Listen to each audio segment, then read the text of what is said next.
नमस्कार। आज हम एक बहुत ही दिलचस्प कानूनी मामले पे बात करने वाले हैं। ये मामला बॉम्बे हाई कोर्ट से आया। जी हाँ, और ये मामला काफी अहम सवाल उठाता है। बिल्कुल। सवाल ये है कि क्या पुलिस स्टेशन के अंदर अगर कोई बातचीत रिकॉर्ड कर ले, ऑडियो रिकॉर्डिंग, तो क्या वो सरकारी गोपनीयता अधिनियम 1923 के तहत, मतलब ऑफिशियल सीक्रेट्स एक्ट के तहत कोई जुर्म है? हाँ, ये एक बड़ा पेचीदा सवाल है, खासकर आज के समय में। सही कहा। हमारे पास एससीसी टाइम्स का एक लेख है जिसमें ये पूरा मामला और कोर्ट का फैसला समझाया गया है। तो आज हम इसी कानूनी गुत्थी को परत दर परत खोलने की कोशिश करेंगे। बिल्कुल, देखते हैं कोर्ट ने क्या तर्क दिए। हाँ, हमारा मकसद रहेगा कि इस फैसले के जो मुख्य बिंदु हैं उन्हें समझें, और ये भी कि इसका आम लोगों के लिए और पुलिस की जो प्रक्रियाएं हैं उनके लिए क्या मतलब हो सकता है। सही। तो शुरू कहाँ से करें?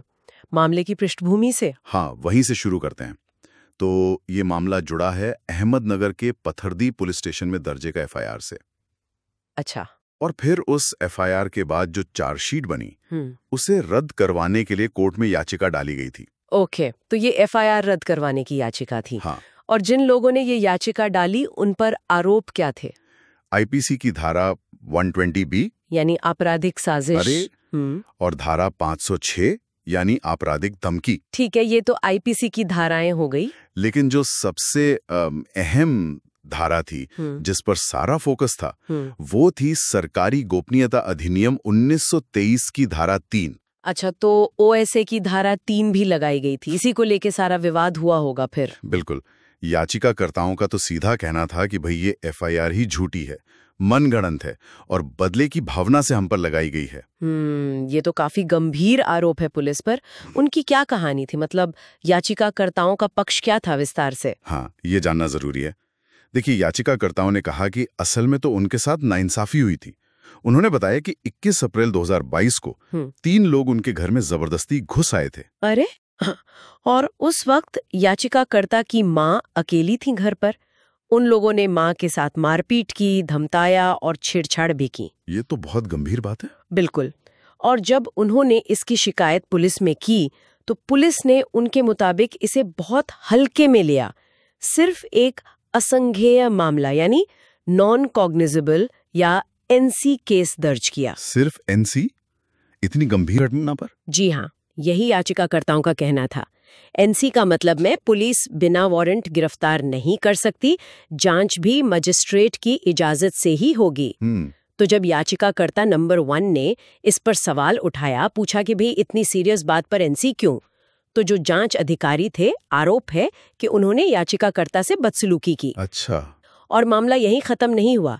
याचिकाकर्ताओं के अनुसार बाद में उस व्यक्ति ने जिसने इनके खिलाफ मौजूदा एफआईआर लिखवाई थी, जिसे लेख में मुखबिर कहा गया है, शायद वो पुलिस से ही जुड़ा हो, उसने याचिकाकर्ता नंबर 1 को पुलिस स्टेशन बुलाया। ओके।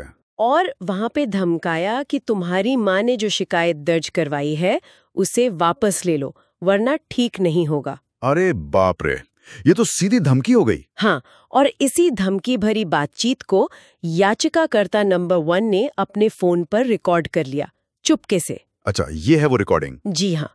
और फिर उन्होंने इस रिकॉर्डिंग को सबूत बनाकर सीधे डीजीपी यानी पुलिस महानिदेशक को शिकायत भेज दी।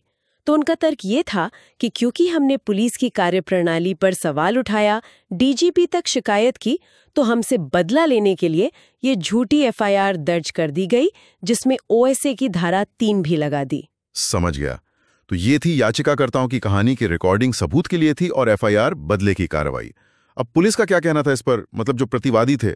हाँ, पुलिस का पक्ष बिल्कुल अलग था। उनके वकील ने अदालत में कहा कि याचिकाकर्ता नंबर 1 जो है वो बेवजह पुलिस स्टेशन परिसर में वीडियो और ऑडियो रिकॉर्डिंग कर रहा था। बेवजह? हाँ, पुलिस के अनुसार बेवजह। और ये भी आरोप लगाया कि याचिकाकर्ता नंबर 2, जो मजे की बात है कि खुद भी पुलिस फोर्स में है। क्या बात कर रहे हैं, वो भी पुलिस में? जी हाँ। तो आरोप था कि याचिकाकर्ता नंबर 2 उस मुखबिर को और दूसरे पुलिस वालों को धमका रहा था। ओह। तो पुलिस का कहना था कि ये लोग खुद ही कानून तोड़ रहे थे, रिकॉर्डिंग कर रहे थे, पुलिस वालों को धमका रहे थे, और क्योंकि पुलिस स्टेशन एक संवेदनशील जगह है, वहां रिकॉर्डिंग करना गलत है, इसीलिए ओएसए लगाया गया। अच्छा, तो मामला काफी उलझ गया। एक तरफ आत्मरक्षा और सबूत का दावा, दूसरी तरफ बेवजह रिकॉर्डिंग और धमलाने का आरोप। तो कोर्ट के सामने फिर सबसे बड़ा कानूनी सवाल यही आया होगा कि क्या पुलिस स्टेशन के अंदर रिकॉर्डिंग करना ओएससी की धारा 3 के तहत आता है? बिल्कुल, यही मिलियन डॉलर सवाल था और इसी का जवाब ढूंढने के लिए कोर्ट ने कानून को बारीकी से देखा। कोर्ट ने सबसे पहले सरकारी गोपनीयता अधिनियम 1923 को उठाया और खास तौर पर देखा धारा 2 उपधारा 8 सेक्शन 2 सबसेक्शन 8। अच्छा, इसमें क्या है? इसमें बताया गया है कि निषिद्ध स्थान यानी प्रोहिबिटेड प्लेस क्या होता है। ओके। इस परिभाषा में वो जगह आती हैं जिनकी सुरक्षा देश के लिए जरूरी है, जैसे कोई डिफेंस की जगह, शस्त्रागार, नेवी या एयरफोर्स का अड्डा, डॉकयार्ड, कंटोनमेंट एरिया, कोई सरकारी गुप्त दफ्तर, टेलीग्राफ स्टेशन वगैरह वगैरह, या कोई भी ऐसी जगह जिसे सरकार नोटिफिकेशन जारी करके निषिद्ध घोषित कर दे। ठीक है, समझ गया। ये सब संवेदनशील जगहें हैं। हाँ। अब कोर्ट ने इस पूरी लिस्ट को देखा, इस परिभाषा को पढ़ा और पाया कि इसमें कहीं भी पुलिस स्टेशन का जिक्र नहीं है। क्या पुलिस स्टेशन नहीं है इस लिस्ट में? जी हाँ, स्पष्ट रूप से पुलिस स्टेशन को ओएसए के तहत निषिद्ध स्थान नहीं माना गया है। ये तो बहुत ही महत्वपूर्ण बात है। बिल्कुल। इसके बाद कोर्ट ने देखी धारा 3, जिसके तहत इन लोगों पर चार्ज लगा था। हाँ, वो जासूसी वाली धारा। सही। धारा 3 का टाइटल ही है जासूसी के लिए दंड, पेनल्टीज फॉर स्पाइंग। ये धारा कहती है कि अगर कोई व्यक्ति किसी निषिद्ध स्थान के संबंध में, ध्यान दीजिएगा, निषिद्ध स्थान के संबंध में या दुश्मन को फायदा पहुंचाने के इरादे से कोई नक्शा, प्लान, मॉडल, नोट, दस्तावेज वगैरह बनाता है, हासिल करता है, रिकॉर्ड करता है या किसी और को बताता है जो दुश्मन के काम आ सकता है, तो उसे सजा मिलेगी। ठीक है। तो मुद्दा ये है कि धारा 3 का सीधा कनेक्शन है निषिद्ध स्थान से। अच्छा, हाँ, ये तो लिंक साफ दिख रहा है।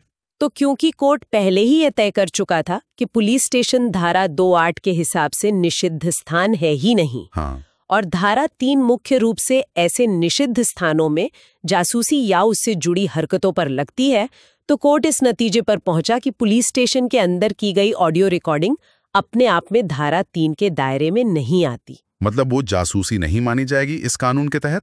बिल्कुल। कानून की नजर में वो जगह ही निषिद्ध नहीं है, तो वहां रिकॉर्डिंग करना धारा 3 वाली जासूसी कैसे हो सकती है? ये तो काफी सीधी और तार्किक व्याख्या लग रही है। कानून में जो लिखा है कोर्ट ने वही बताया। जी। लेकिन एक सवाल है, क्या पुलिस ये तर्क नहीं दे सकती कि भाई माना लिस्ट में नहीं है, बट पुलिस स्टेशन है तो सेंसिटिव जगह, वहां गोपनीय रिकॉर्ड होते हैं, जांच चलती है, तो क्या उस आधार पर रिकॉर्डिंग गलत नहीं है, भले ही ओएसए में ना सही किसी और नियम में? देखिए, ये सवाल बिल्कुल जायज है और इसमें कोई शक नहीं कि पुलिस स्टेशन एक संवेदनशील जगह है, गोपनीयता वहां जरूरी है। हाँ। लेकिन कोर्ट का काम कानून की व्याख्या करना है जैसा वो लिखा है। यहाँ सवाल सिर्फ ओएसए की धारा 3 का था। क्या ये धारा लागू होती है? कोर्ट ने पाया कि नहीं होती, क्योंकि कानून की परिभाषा में पुलिस स्टेशन शामिल नहीं है। अच्छा। अगर विधायिका चाहती कि पुलिस स्टेशन भी इसमें आए, तो वो या तो परिभाषा बदल सकती थी या अलग से लिख सकती थी। कोर्ट ने ये नहीं कहा कि पुलिस स्टेशन में रिकॉर्डिंग करना हमेशा ठीक है। हो सकता है किसी और नियम का उल्लंघन हो या अगर उसका गलत इस्तेमाल हो, जैसे ब्लैकमेलिंग वगैरह, तो दूसरी धाराएं लग सकती हैं। समझ गया। लेकिन सिर्फ रिकॉर्डिंग का एक्ट, वो भी ऐसी जगह जो ओएसए में निषिद्ध नहीं, वो ओएसए की धारा 3 के तहत जुर्म नहीं है। कोर्ट ने ये सीमा स्पष्ट कर दी। ये बारीकी समझना बहुत जरूरी था। तो मतलब कोर्ट ने सिर्फ ओएसए की धारा 3 के पहलू पर फैसला दिया। तो फाइनल फैसला क्या हुआ? क्या एफआईआर रद्द हो गई? नहीं, पूरी तरह नहीं। कोर्ट ने याचिका को आंशिक रूप से, मतलब पार्टली एक्सेप्ट किया। अच्छा, आंशिक रूप से? हाँ, कोर्ट ने सिर्फ सरकारी गोपनीयता अधिनियम की धारा 3 के तहत जो कार्यवाही चल रही थी उसे रद्द कर दिया। तो अब उन पर ओएसए का केस नहीं चलेगा। ठीक है। लेकिन कोर्ट ने ये भी कहा कि एफआईआर में जो बाकी आरोप है, जैसे आईपीसी 120B आपराधिक साजिश और 506 आपराधिक धमकी, उनके लिए प्रथम दृष्टया, मतलब प्राइमा फेसी, कुछ आधार नजर आता है। कोर्ट ने कहा कि एफआईआर पढ़ने पर लगता है कि शायद अपमान या धमकी के तत्व मौजूद हैं, इसलिए हाईकोर्ट ने ये मामला वापस निचली अदालत को भेज दिया है, यानी पथरडी के जुडिशियल मजिस्ट्रेट फर्स्ट क्लास के पास। अच्छा, तो निचली अदालत तय करेगी। हाँ, अब निचली अदालत ये देखेगी कि क्या इन लोगों पर आईपीसी की धारा 120B या 506 के तहत चार्ज फ्रेम करने के लिए पर्याप्त सबूत है या नहीं। और हाईकोर्ट ने ये भी इशारा किया कि शायद धारा 34 कॉमन इंटेंशन भी देखी जा सकती है, क्योंकि एक से ज्यादा लोग शामिल थे। ठीक है, तो ओएस से हटा पर आईपीसी पर मामला चलेगा।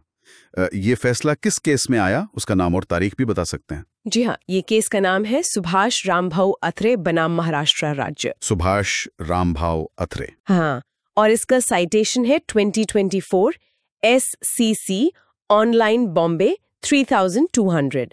फैसला आया 23 सितंबर 2024 को, और ये बॉम्बे हाई कोर्ट की औरंगाबाद बेंच की डिवीजन बेंच का फैसला था, जिसमें जस्टिस विभाग कंकनवाड़ी और जस्टिस SG चपड़गांवकर शामिल थे। जानकारी के लिए शुक्रिया।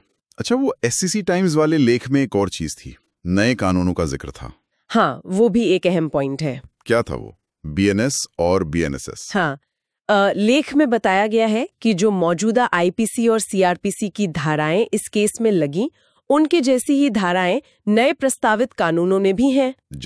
जैसे आईपीसी 120B यानी आपराधिक साजिश के लिए नए भारतीय नागरिक सुरक्षा संहिता 2023 यानी BNS में धारा 61 है। आईपीसी 506 यानी धमकी के लिए BNS में धारा 351(3) है। अच्छा। और प्रक्रिया के लिए जैसे CRPC 161 गवाहों के बयान के लिए नए भारतीय नागरिक सुरक्षा संहिता 2023 यानी BNSS में धारा 180 है। तो ये बस जानकारी के लिए दिया गया है कि नए कानूनों में भी ये चीजें कवर होंगी? बिल्कुल, ये भविष्य के लिए एक तरह का संदर्भ है। तो अगर हम पूरी चर्चा का सार निकालें तो मुख्य बात क्या उभर कर आती है? देखिए, सबसे सीधी और साफ बात तो ये है कि बॉम्बे हाईकोर्ट ने कहा है पुलिस स्टेशन के अंदर बातचीत रिकॉर्ड करना सिर्फ इस वजह से OSA के धारा 3 के तहत जासूसी का अपराध नहीं बन जाता। क्योंकि कानून पुलिस स्टेशन को निषिद्ध स्थान मानता ही नहीं है। ये इस फैसले का क्रक्स है, निचोड़ है। लेकिन इसका असर सिर्फ इस केस तक नहीं है। ये फैसला कई बड़े मुद्दों पर सोचने को मजबूर करता है, जैसे नागरिकों के अधिकार क्या हैं, पुलिस कितनी जवाबदेह है और पब्लिक स्पेस में प्राइवेसी का क्या मतलब है। सही बात है। ये दिखाता है कि किसी कानून को लागू करते वक्त, खासकर OSA जैसे संजीदा कानून को, उसकी परिभाषाओं को, शब्दों को कितनी बारीकी से देखना पड़ता है। ये एक तरह से लक्ष्मण रेखा खींचता है कि कहाँ सरकार की गोपनीयता ज्यादा भारी है और कहाँ नागरिक की रिकॉर्डिंग को कम से कम OSA के तहत गलत नहीं ठहराया जा सकता। बिल्कुल, ये पारदर्शिता और गोपनीयता के बीच का ये जो संतुलन है, उस पर यह फैसला बहुत रोशनी डालता है। और इसी सोच के साथ हम अपने श्रोताओं के लिए एक सवाल भी छोड़ जाते हैं। जरूर सोचिएगा जरूर, इस फैसले का उन ढेरों स्थितियों पर क्या असर पड़ेगा जहां आम नागरिक शायद पारदर्शिता के लिए या अपने हक के लिए या बस सबूत के तौर पर सरकारी अधिकारियों से अपनी बातचीत रिकॉर्ड करना चाहते हैं। ये बहुत प्रासंगिक सवाल है, खासकर ऐसी जगहों पर जो साफ तौर पर निषिद्ध नहीं है, जैसे कोई सरकारी दफ्तर हो गया या सड़क पर किसी अधिकारी से बात हो रही हो। क्या ये फैसला ऐसी रिकॉर्डिंग को थोड़ी और कानूनी मजबूती देगा या फिर अभी भी दूसरे कानूनों और नियमों का डर बना रहेगा? इस पर सोचिएगा जरूर।